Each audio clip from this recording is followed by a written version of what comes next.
Hello and welcome to UnCapt Gaming, your one-stop shop for all unprofessional opinions about video games. So on this week's episode, we'll be discussing some juicy discourse on Twitter between the indie devs, the journos, and the content creators. And then we've got Pokemon Scarlet and Violet both have a release date. I know they always come out on the same day. And then we've got some juicy little events happening this month. We're gonna get loads of announcements. So we're gonna talk a bit about that. But before we get started, you can find us lurking on Twitter, Instagram, and Facebook at UnCapt Gaming.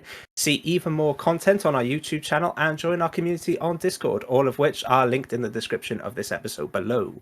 So before we get into the heavy stuff, what have we been playing?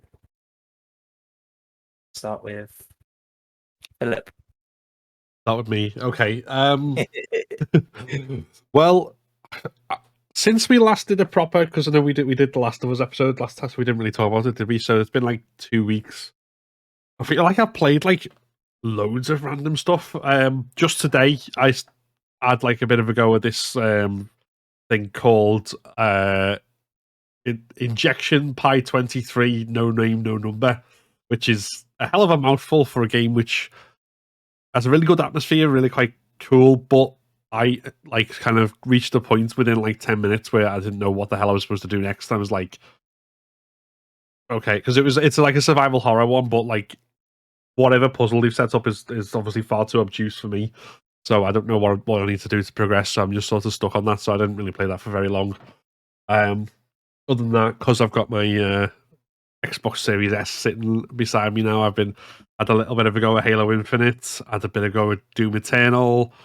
And also Hellblade Senua's Sacrifice, which I've got to say is just I am very much enjoying that so far.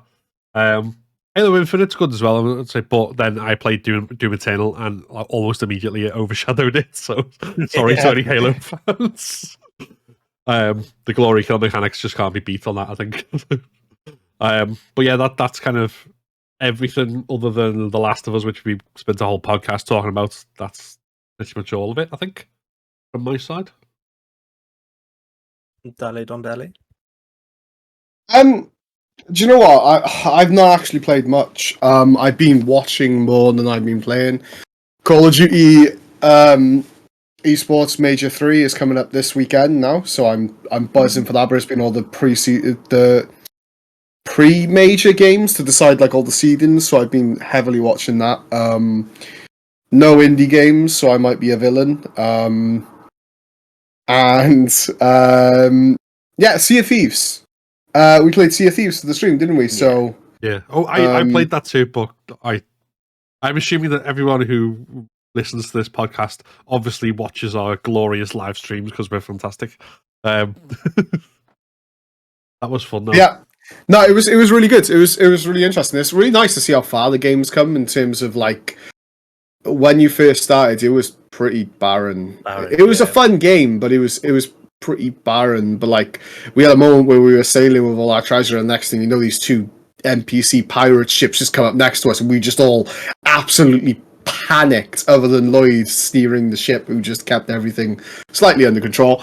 But he's a good pilot. Pilot? Driver? Captain? Is that what you call it? Yeah, steering wheeler guy. I don't think they say aye pilot. aye captain driver guy.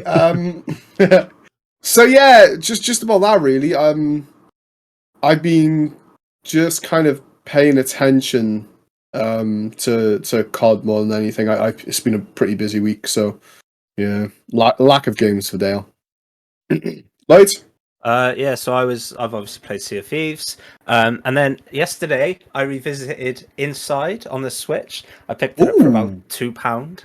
Damn, so that's a steal for me because I freaking love that game.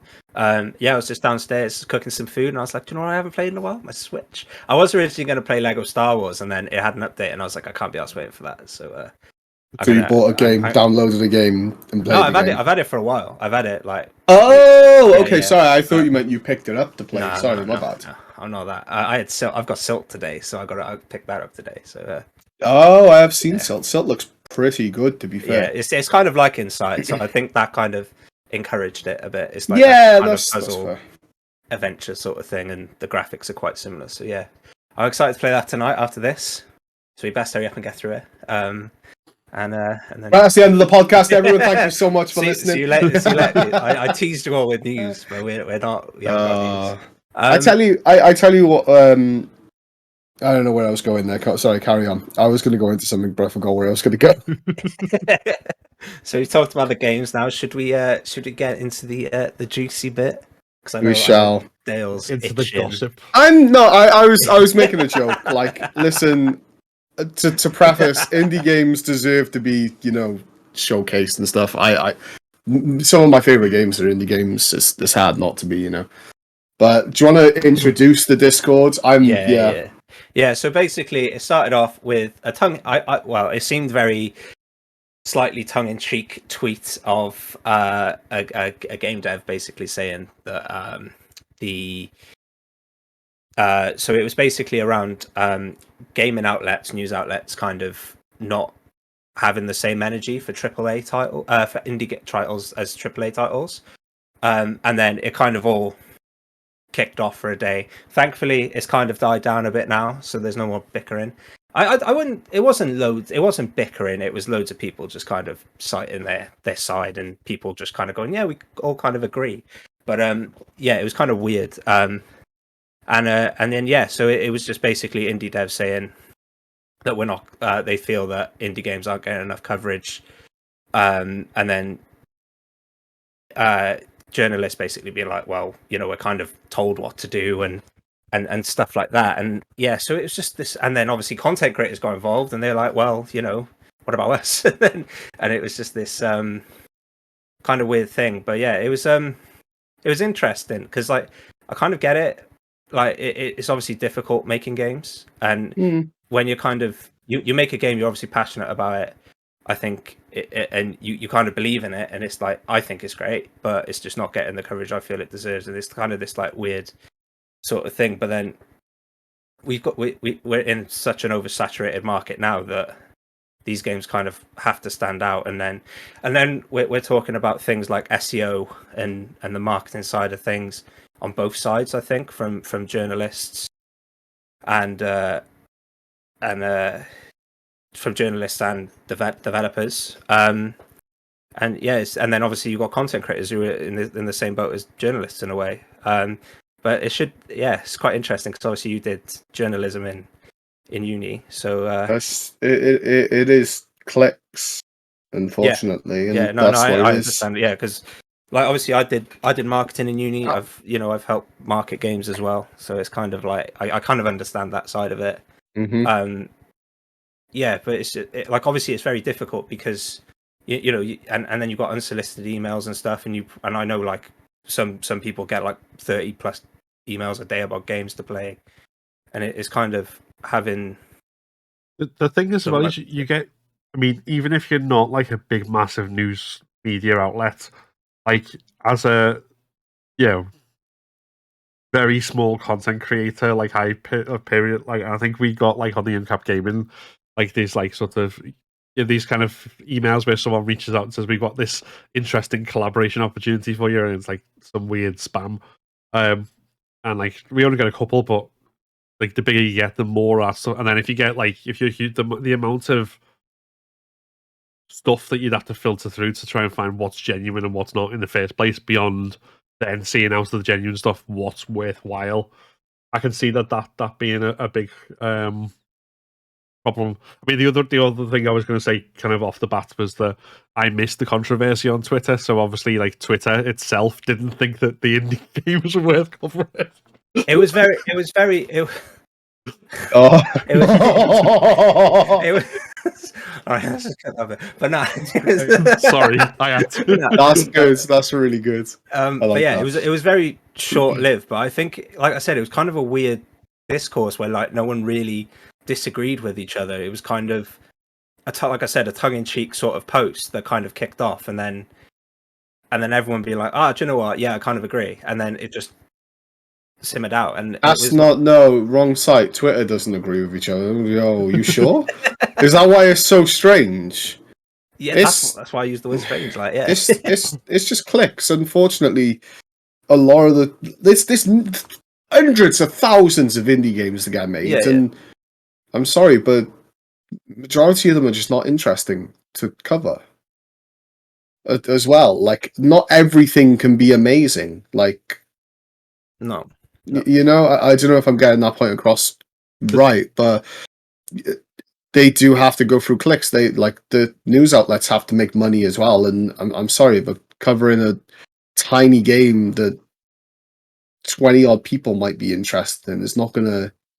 I think that the thing that people kind of forget as well, well, not forget, but maybe don't realize, like particularly now, like print media obviously is dying off. Like not many people buy magazines anymore, which is why like the magazine versions. Like I went into Smith's the other day, and like there were like a couple of game magazines there, and they were like 20 quid each or something. And it was like ridiculous. Like people aren't going to pay money for that on the regular. So this websites are obviously the main source of income. Then is advertising, because again, people, especially as we get more and more oversaturated with things to subscribe to, people aren't going to subscribe to websites and all these different things. So, yeah, so it's advertised. So their job ultimately isn't to like sell content to you; it's to sell you as an audience to advertisers. And the thing that brings more people in, like, because most, the people who are active on like YouTube or Twitter or wherever else in comments or making videos or just generally talking about stuff are a minority. Then most people will just devour like whatever the latest big thing is. That's right. AAA game companies have spent however many millions on marketing for and all this sort of stuff. So that's the first hurdle you're up against anyway, and that's not journalists' fault. That's just the way the industry's gone, because that's not limited to games journalism. No. So the original tweet then came out, like basically said, I wasn't aiming this at journalists specifically. I was kind of aiming it at the systems that are in place which don't allow that thing to sort of happen. Because obviously I kind of understand that, because like AAA is very much like let's rinse and repeat what we can until it doesn't sell anymore, in a way. There is a lot of that in AAA, and then there's a lot of that in most games, though. Yeah. But like there's a lot more freedom there's a lot more scope of freedom in indie games, because obviously they don't have. Okay, I guess what you mean. So like that was kind of the general gist of it, and then people were kind of saying like, why, how does the next sort of big like unique thing come out of this, and how does that sort of happen with the in terms of the game? And they were just basically saying like capitalism sucks, like sort of thing. Like it's a bit, but like it's obviously very difficult, because like a lot of algorithms are built around, if we're not even just talking about specifically things, social media now, a lot of algorithms are based around click generation. So if you're if it's not even the financial side of things, it's just how algorithms work to show people what they're interested in. So like if you're clicking on a lot of Call of Duty stuff, but you're also you're interested in indie games, and you're clicking on the indie games, and it's your algorithm is kind of coming to you as a thing, you're going to get a lot more of that stuff that is more shareable, because it's going to be top of the algorithm. Do you know what I mean? So the more popular stuff is obviously going to find it. So because like I've found out about through this discourse, like loads of publications that I wouldn't have previously like known. I know a few that do it, like Uppercut or Uppercrit. They're a very good outlet, and they cover loads of indie games. They're very, very good as well. But Wireframe's another one. There's some great ones, but it's the ones it's just clicks. It is clicks, and not every game is going to get its limelight, because it's just not. And I think it's kind of come down to a bit of a stupid argument that just I reading through it, I was just like, well, you just like, why? Like this is just like there's not many ways you can fight against this. I don't understand what's going on. It confused me a bit. Yeah, because like the way I see it, it's not just about that one individual game. It's kind of like, if you're making your first game, for example, and you're growing as a developer, because like obviously we're creators, right? So like, and we haven't got massive bases. Like we're struggling because like obviously I do indie content, so it's like a lot harder. Well, not a lot, because like if you do a bigger popular thing, it's just going to get buried under a lot more other creators. But like, say for example, like I did the Wandering Village a couple of weeks ago, and like the vidIQ score on that was like 70, but then I did Hack and Slime and it was like 20. Do you know what I mean? So like that video isn't going to get a lot of traction. I don't have a big thing, so it's like those smaller games aren't going to drive me to grow. So then is it not a case of developers and publishers like, you know, sharing that content and making sure that they're building relationships with these and sharing their, you know, their posts on things as well to help grow creators if they're obviously good enough. Yeah, but ain't that like a proven case that creators are one of the better ways to do things? Because like look at Among Us. Yeah. So, like that's prime example. I think that's like the star example. Fall Guys, even though it's faded into irrelevancy, that was another. Is that an indie game though? I don't think Fall Guys. Well, I don't know. Is it? Yeah, it is. I wasn't sure. Like doesn't count as studio one, is okay. But that's what I mean. Like there's ways to do it, but the problem is I don't know if like it's maybe a case of I've made this game, I put it out, why ain't it getting traction? Yeah. It's like that's not how things work. It works, I think, as well differently for like using the content creator thing. Like particularly if you're in like the same with the content creator, you're more likely to grow if you're in a particular niche which is like popular. And you can make regular good content. So same way, if your game fits into a niche which is popular with certain content creators, that's why, like, even though there's precious few of them, like survival horror indie games will, even ones like that are like relatively like cut and paste stuck together, made by one person, will take off because there'll be like enough content creators who share that sort of thing and like are eager for like a good old school survival horror stuff, and they'll make videos about it. That's where you get like I watched a video today about a game called Nightmare of Decay, which is basically put together by one guy, and that sort of thing, like on a channel which it's got like nearly 4,000 views on this channel, but the channel's like got 100,000 subscribers or whatever, so these all sorts of things keep popping up, and other things like that will happen. Whereas if you make a game like, and not to pick on the guy who started the thread, but I don't think there's a particular niche for the parcel delivery game. It's like, I know there's like games like Unpacking and whatever else, but they're not, they're like where there's fans of a genre waiting to like do that. That's just sort of once in a while it kind of take off. But I do get the opposite side though of if a big let's say a big creator, because it's the same as an outlet, let's be fair. Yeah. Same amount of eyes can blow a game up. I mean, look at Asmongold with Vampire Survivors.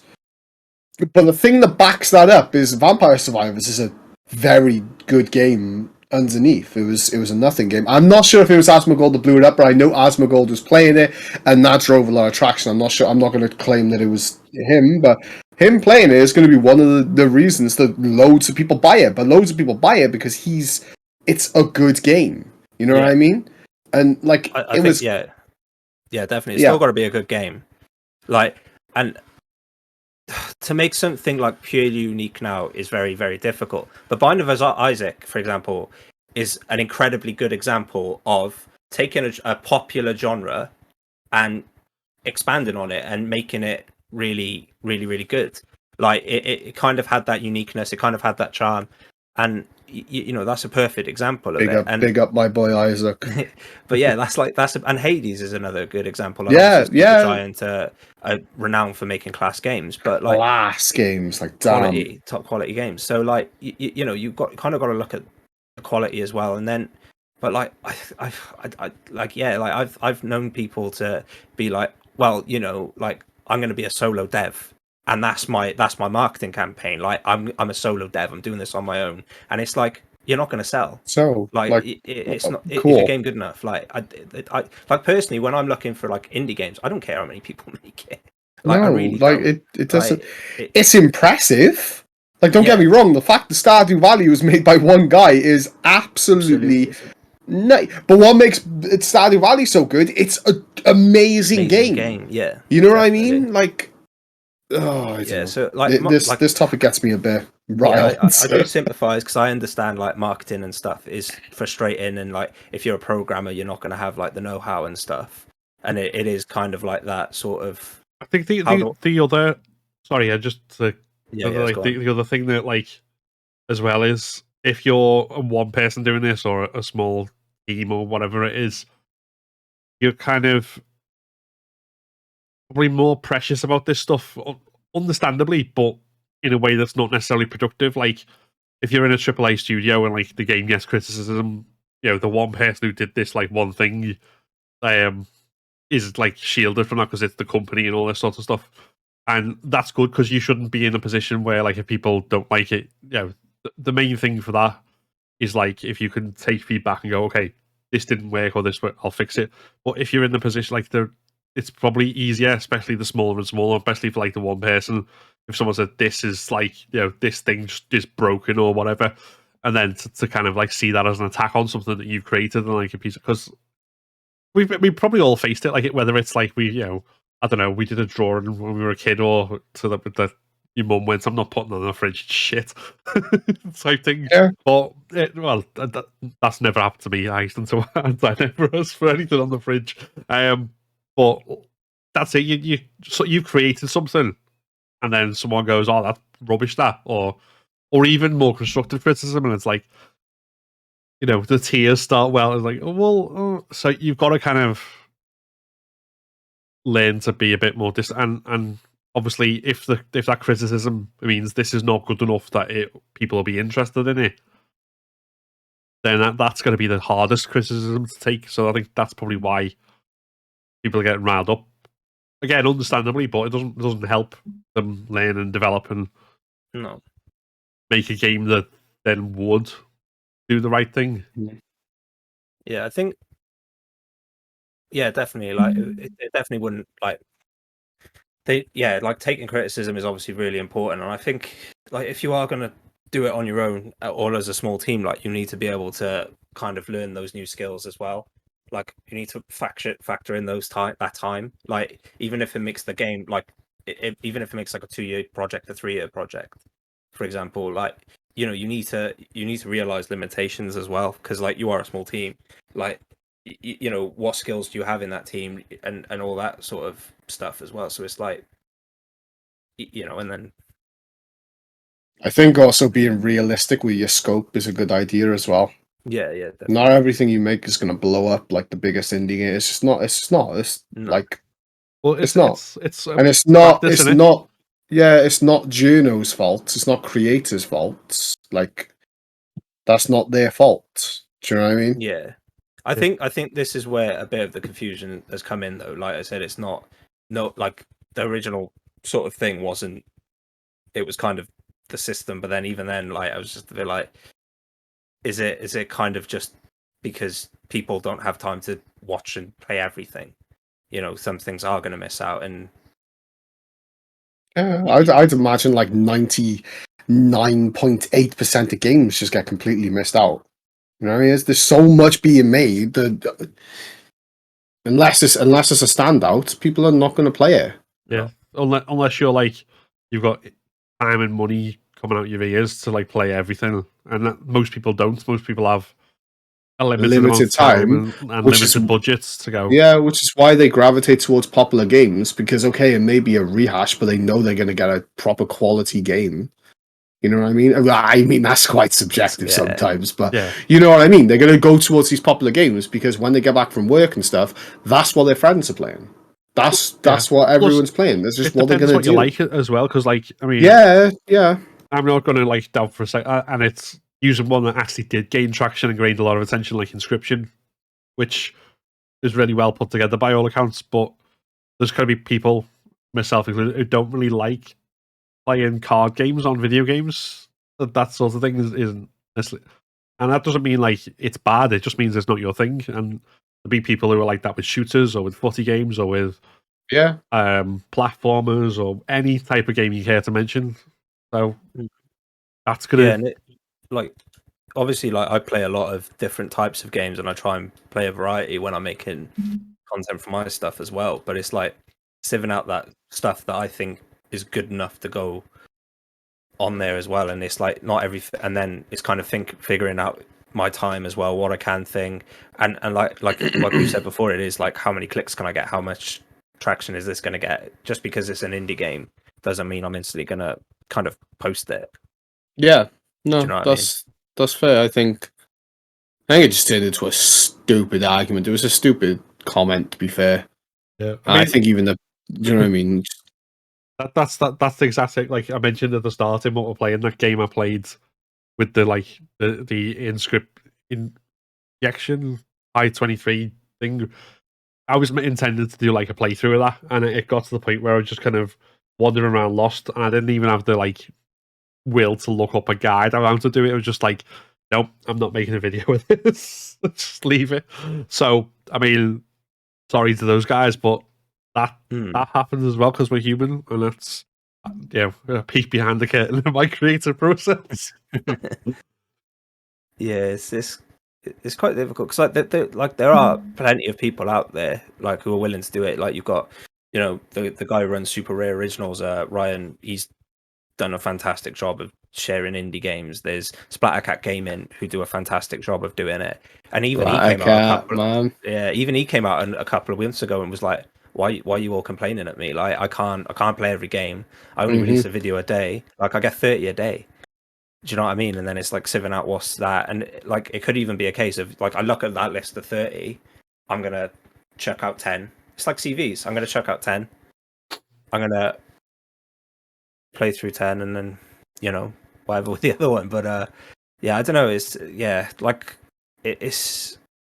Of course, I want like more indie games to be things. I love them, and like I love seeing creative things happen. But like at the same time, it's just I think it's kind of an impossible task to kind of be like. But there's plenty of options out there, and and then on the other hand, you've got journalists who are basically like saying, well, hold on, I've kind of asked for interviews from indie devs. Half the time I'm confused because I'm not a big enough outlet. Like, so yeah, it's scope. It's understanding your scope. This is the thing. It's understanding your scope. Definitely.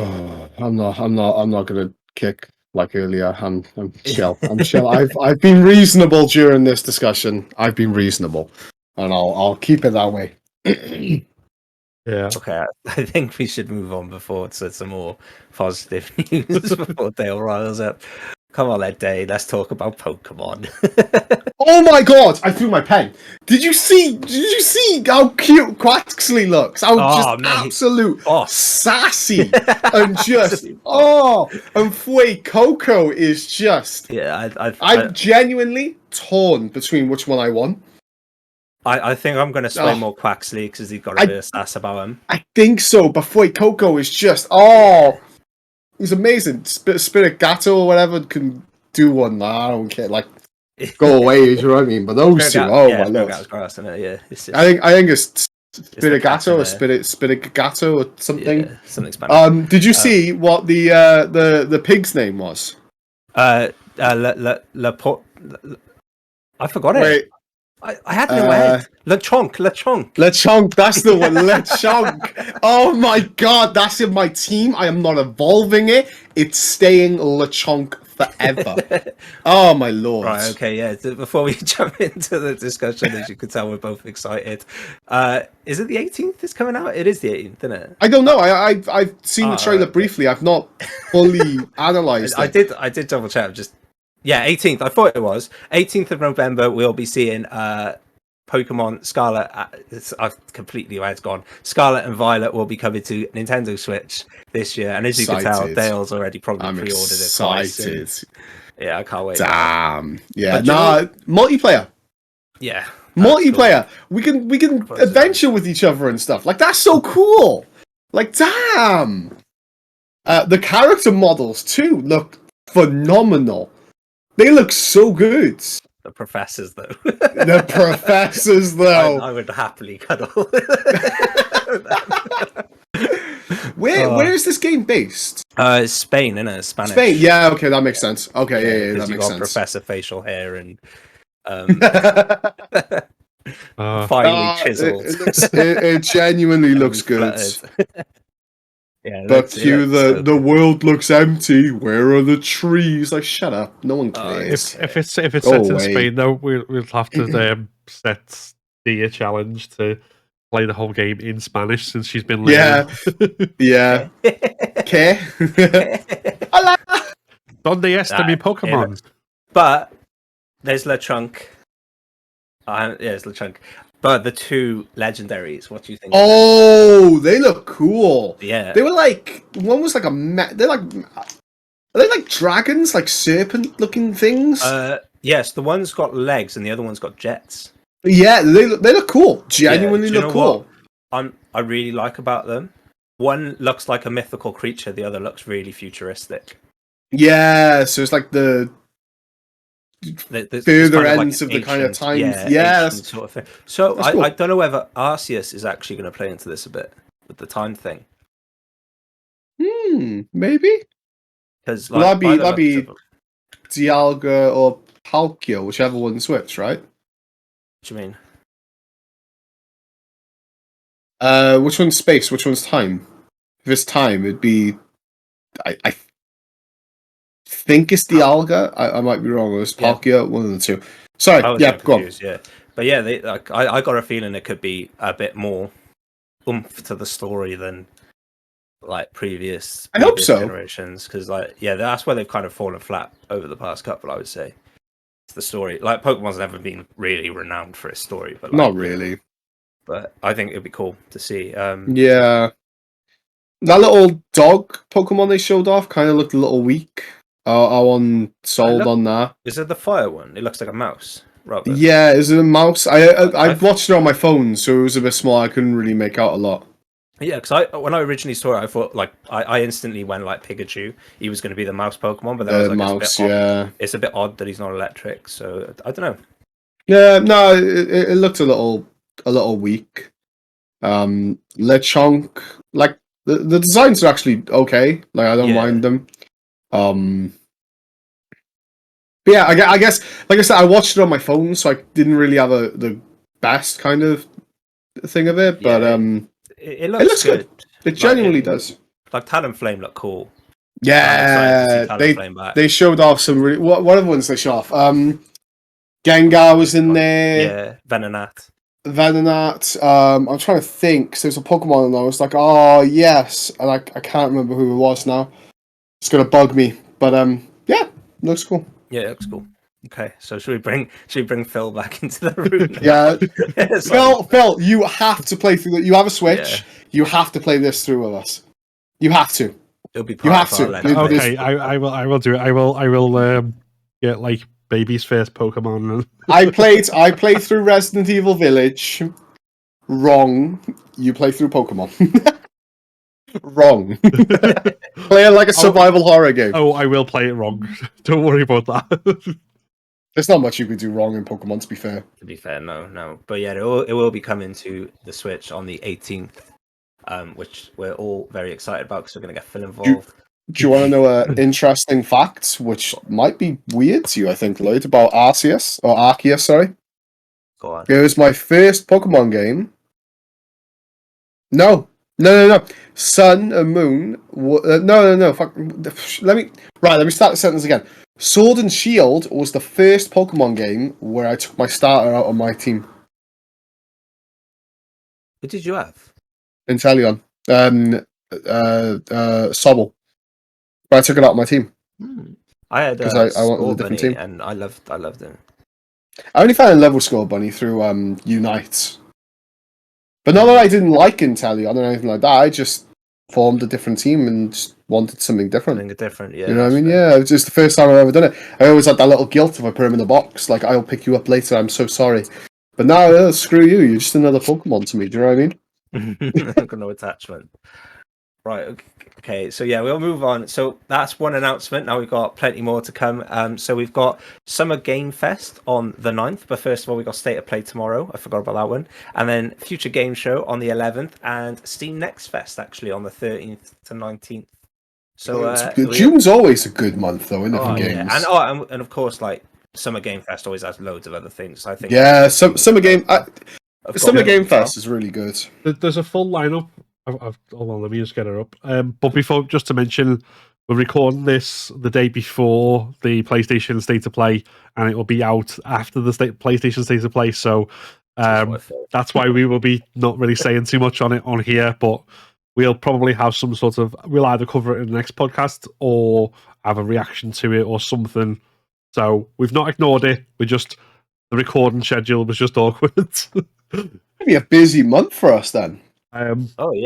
So the State of Play is tomorrow at 11 p.m. UK time, because why PlayStation? Listen, right. I guess it's like marketing or planning or production, or whoever comes up with these shows, right? Production. I'm sorry. I just went into. I'm sorry, marketing. Listen, I'm sorry. I apologize. But production, right? The UK and EU time zones. We exist, okay? Yeah. Not all of us are hardcore grinding gamers that are up to 4 a.m. anymore, grinding out ranked mode. Don't do that.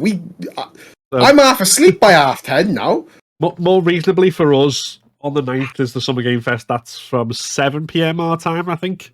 It might be 8. No, it's 8. You can do that. Yeah, because that's 2 p.m. Eastern Standard Time compared to the other one being 6 p.m. Eastern. Yeah. So it's 4 hours earlier. So 7, I think. And Steam Next Fest always starts at 5. So and then all week. On June the 10th is Netflix Geeked Week gaming as well. Netflix are getting in on this at 1 p.m. Eastern Standard, so that's 6 p.m. for us. And then on the same day, 2 hours later, is the Tribeca Games Spotlight. Completely forgot what time. Game is.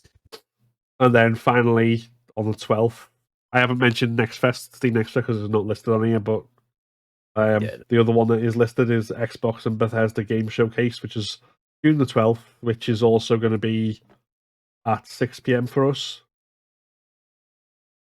So, see, everyone but PlayStation, and PlayStation, I love you, because I've got every generation of your console, but come on. Nintendo always do it as well. They're always at awkward times. There's 3 p.m. and stuff in there. It's a bit forgivable, because at least everyone's not dead. Do you know what I mean? Depends. Oh, and Future Game Fest is at 8 o'clock. Yeah, well, that's fine. Do you know what I mean? Yeah, indie games. Get to see good old Jeff. Yeah, loves Jeff. Good old Jeff. So, is there anything we're excited to see? Any announcements we're expecting? Monster Hunter's coming out this month. Nothing can excite me. There'll be something that will excite me a lot. But Monster Hunter's coming out this month. The DLC. You gotta do good. Anything we want to see. There's only a select few things that can get me off my Monster Hunter hype train right now. You don't have to be hyped for anything you just want to see. Oh, okay. Most of the things I kind of hoping to see will more than likely be on the State of Play, if they're going to be out at all.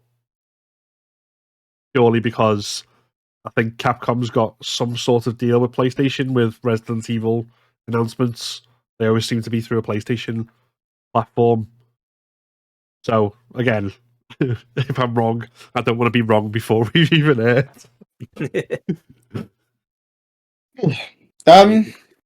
For me, not particularly. I'm not really I'm just watching with interested eyes to see what comes out.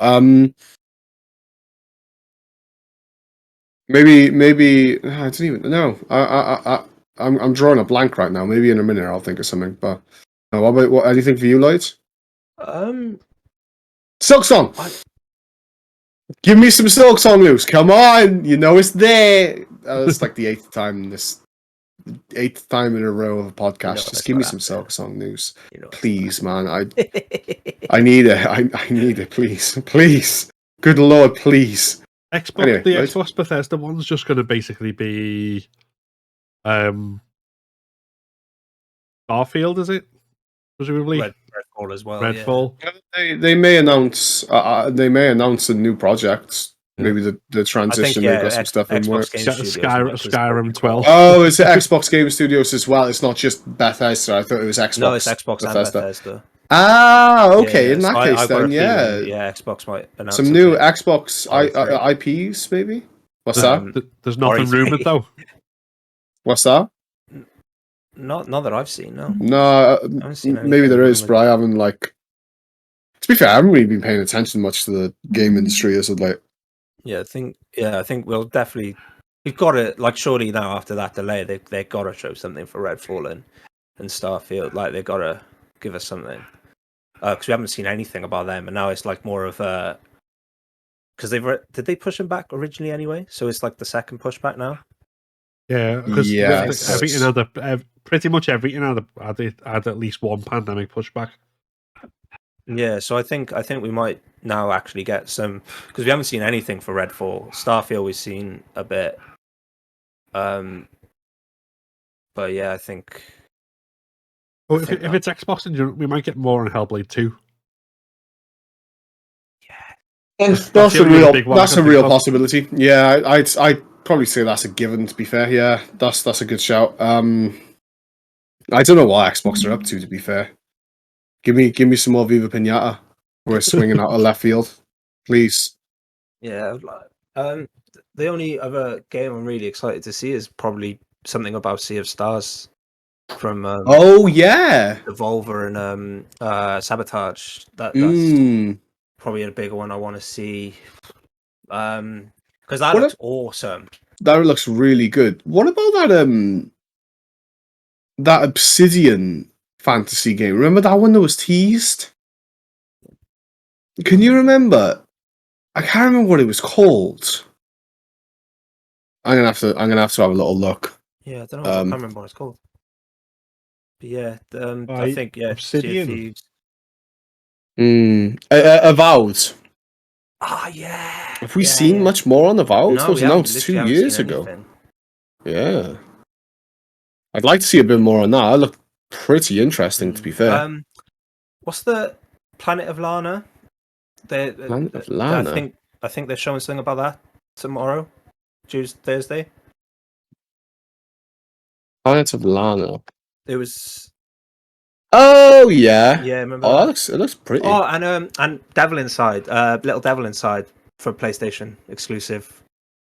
I want to see something about. Yeah, that looks cool. Again, I was kind of not meant, but us like the only PlayStation stuff we've got an actual concrete release date for at the moment is Forspoken.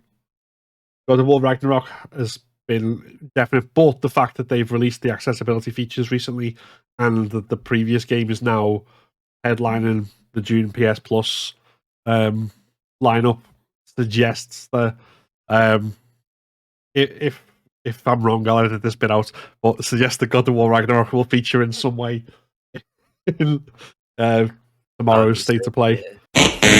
Anything else we want to add? I do actually have something to talk about, and this is something that probably interests more me than anyone. It might interest you, Lloyd. So, obviously, I'm massive into the CDL. I love the CDL. I love Call of Duty esports. It's my thing. So, Call of Duty esports is franchised to 12 teams, and people have been moaning about an expansion for quite some time. But with it being franchised, obviously, it's a bit more. It feels like it's a bit more like, how do I put it?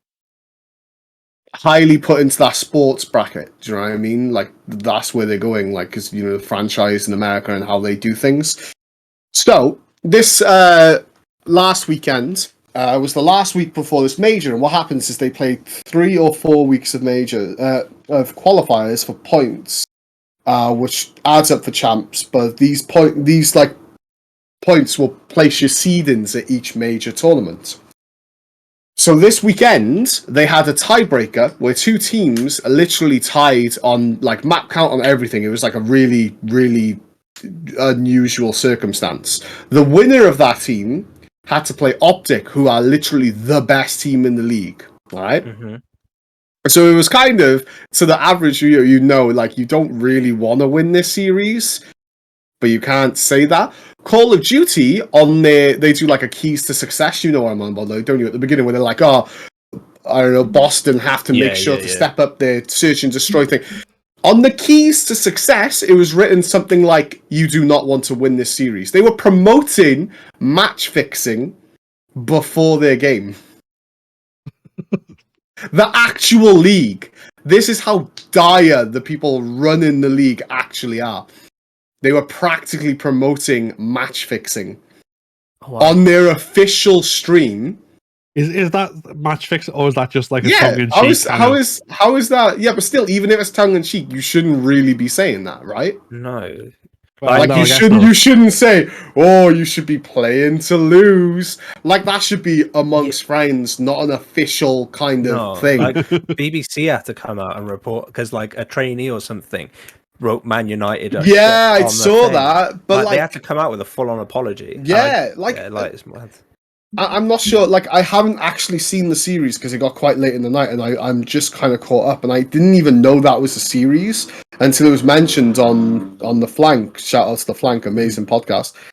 And I was like, what? And apparently, I've watched the ending of it, and like the people that lost, LA Thieves, they'd be playing Rocker, who are in form right now, but they're not the best team in the league at all. They're not as dominant as Optic. Looked happier because they lost than the team that won, who like all was sighing and like, oh shit. It was such a like that was literally something that should have been played off stream, shouldn't have been broadcast. But it's just like I just wanted to know your opinion on them saying like the loser, like you want to lose this series. I mean, I get that as a joke, but if you're doing it competitively and you want to like get big and stuff, surely the chance to kind of even just to say, yeah, we played against the best team in the world would be something like, am I missing something there? Or yeah, you're probably going to get comes down to, I think, yeah, it comes down to you want the easier run because you want the most points to make it to champs at the end of the year. That's what it comes down to. But you're right, if you're a competitive team, surely you want to go against the best because you want to be the best, but you don't want to get knocked down into a loser bracket early and potentially not get any points towards champs when it's so close to like, because only 8 teams out of 12 go to worlds, which is crazy, absolutely crazy. Someone was saying that like in like the ML, what's the basketball? In the basketball, like 32 teams and 8 of them go to playoffs, whereas you're in a 12 team and only 8 go to play. It's just really like, weird. Just literally 4. It's literally for like spot to be world champs. It just, I don't know. It just, sorry, it's something that's not like I suppose that goes much towards this podcast, but it was weird, and there was some really huge controversial things that happened this weekend with the way that they set the game, like they do when people lag out and stuff. But yeah, I just wanted to bring that up and get your 2 opinions on it. Yeah, I thought it'd be pretty interesting. Surely, like if the professional commentators, whoever does the editing on that, like is posting that, surely that needs to be sorted. I mean, the keys to victory are trash anyway. Yeah, so, they've stepped up a bit, but like that's just not on. No, that's like it's unprofessional more than anything. And like that game should not have been streamed because you can literally see the players trolling through that game. They were not playing to win, and it's just it's not a good look at all. But do you think that's down to the way the league structure is as well? The league structure is not good. There shouldn't be an incentive to want to lose, surely. No, of course not. It's very strange, and it was a really weird situation. But that should not. Yeah, the league system's not good. I don't think it's good. I don't know how they do it. I think it's a very surface level thing. You can kind of look at it and go, "Oh, it was just tongue in cheek," but then, like realistically, it can set up massive things. Yeah, and it's like, and I think it's kind of revealing a lot as well about how bad the league structure is, in my opinion. It's very bad. Yeah. I mean, not like real world sports are necessarily an exemplar of anything, because we know like just how corrupt a lot, like all the stuff with UEFA and like Liverpool fans and all the shit that happens in real life over there, like, and things like that. But there should still be like some sort of standard to hold to like esports. Like, if they want to be taken on the same level as real sports, then yeah, I mean, this is majority of esports like Val, League. I They're didn't mean all to they're all use real set up sports amazing. disparagingly. I mean real sports. No, I like get real what you world, mean. physical. Yeah, but like COD's a different example. But COD, instead of it being, it's about the competitiveness, but it's a lot about the storylines rather than the dominant players. Do you know what I mean? It's all about the kind of drama and stuff, and that's the COD It's League. more The like COD League. WWE. Yeah, and this is the promotional stuff that they do. Like a lot of the teams will Photoshop like their players on WWE things, and it is about the storylines. But it just, I don't know. There was a situation this weekend where when you lag out of a game, you can't pause the game to keep that game going. So this weekend, for a team to literally go into either winners bracket or losers bracket, if you go into winners bracket, you get double knockout, so you got to lose 2 games to be kicked out. If you go into losers, it's 1 and you're out. So it was a big game. Come down to the last map, search and destroy. Lloyd, you know search and destroy, right? 5-5, first to 6. Last round, one team had kill streaks, which kind of almost secures you the win because you kind of get free kills off those streaks. 2 players lagged out. They had to replay the game, and they didn't give streaks, and the other team won to get into thing. It was just, I don't know. I'm not explaining it and doing it justice well, but sorry, it's been a really interesting week in cards. It's been a really highlighting week as well. But yeah, I doubt they'll ever listen to it. But Toronto, you best go on a run this weekend. Come on. Jeez, man. Come on, Toronto. Come on. Talking of Canada, have you heard the French thing as well about them banning English in the French language committee, whatever they're called? What? They've banned English esports terms. So the term streamer no longer exists you can't say it in France, or like it's like official commentary and stuff. And you can't use the word esports. So yeah. Oh, you'll have to link me to that. I've not seen that. No. Yeah, it's, when you say French, is this like French as in France or like French Canadian? No, like Toronto just prompted me to say because obviously Canada. Yeah. French, So you're saying they can't say English words on their so they can't streams. use jargon. Basically, they can't use English jargon. So there's no poggers. There's no. It's official terms, so it'll be like esports, like esports player. But like obviously, because French like is quite an eloquent language, and they're not like something you would shout out. I'll try and find it out. Actually, I'm not. Link me to that. Butcher it, but it's because like someone was like, oh okay, because it was to do with like keeping the French language pure, like to keep the language going, and someone put okay, I won't say baguette anymore. I'll have to say breadsticks. But so that seems a bit dumb. So I'm probably going to. Is the French language, and I mean, it's not like the Welsh language where it's been like deliberately suppressed by the English. No, French is thriving as far as I'm aware. Well, like half their colonies speak it, so it's like, and Belgium does as well, I think, and maybe Switzerland. Yeah, and then like you got like places like Ghana and Canada. And... Yeah. So esports is jeux vidéo de competition, and then streamer, right? Listen to this mouthful. I'm probably going to butcher this, but it's joueur animateur en direct. Nah, streamer. No, it's just easier. So it's not even like it's been changed to sort of thing. Like I'm not. They couldn't even just like put in front like le streamer. Yeah, like it's le streamer. Yeah, le esports. So it says the French are known in this article by Channel News. It says the French are known for being highly protective of their language and often criticized. Listen to this now. This is rich coming from the French language. Englishfication of French. How many words have we got from France? But yeah, it's mad. Crazy. And I'm looking at the photo now of the committee, and they're all 80 plus. So yeah.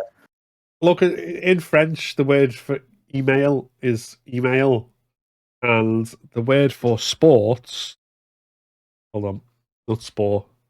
Sports is esports.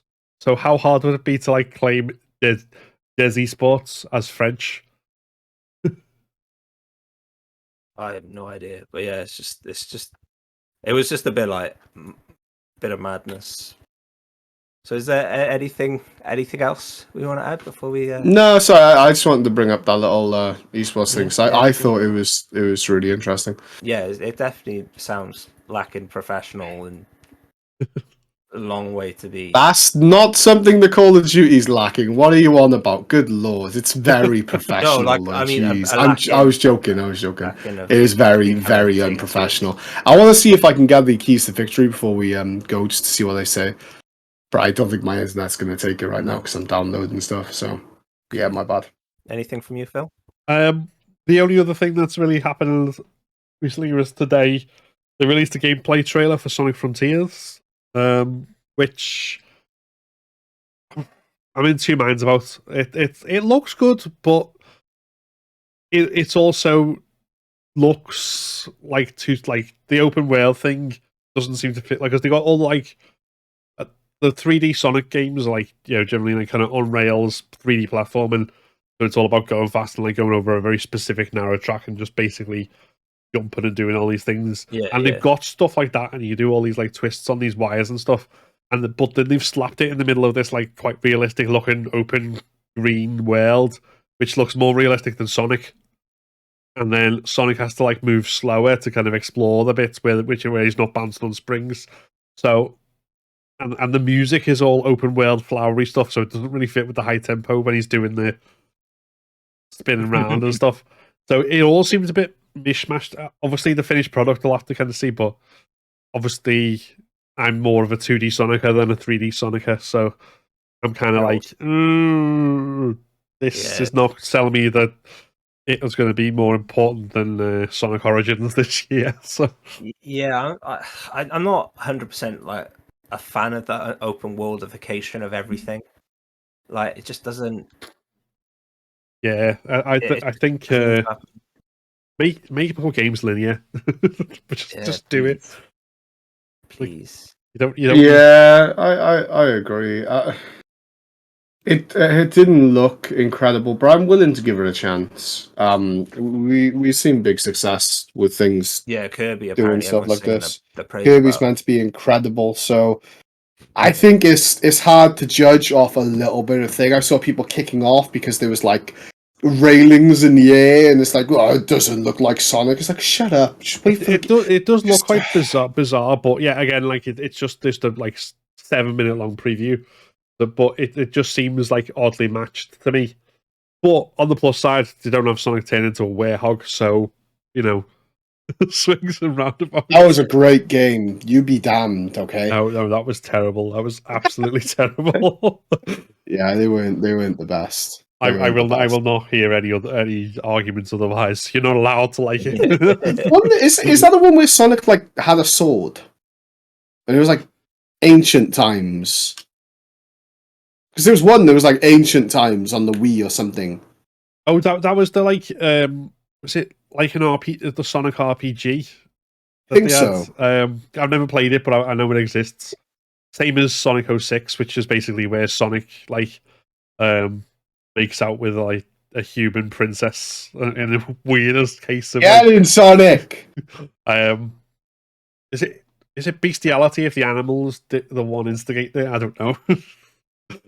That's a different question for a different part of the internet. Yes. I think so. Oh, let's not get like the theories now involved. Right, let's okay. move on. Before their true sexual desires come out, let's end it there. Oh, fuck the hedgehog! So No, what a great note to leave it Dale on wants for the a week. bat. We all know Rouge. Rouge. Right, again, that's it for this week's episode, guys. Cutting it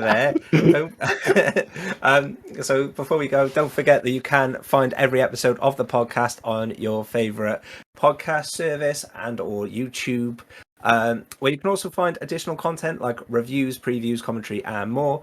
Check the links in the description for all of this, to find us on social media and to join our Discord server. We are everywhere and you should join us. So thank you very much for listening. We've been UnCapt. This has been Dale. This has been Phil. I've been Lloyd. And we'll see you next time. I've been Dale. Bye. Ta-da.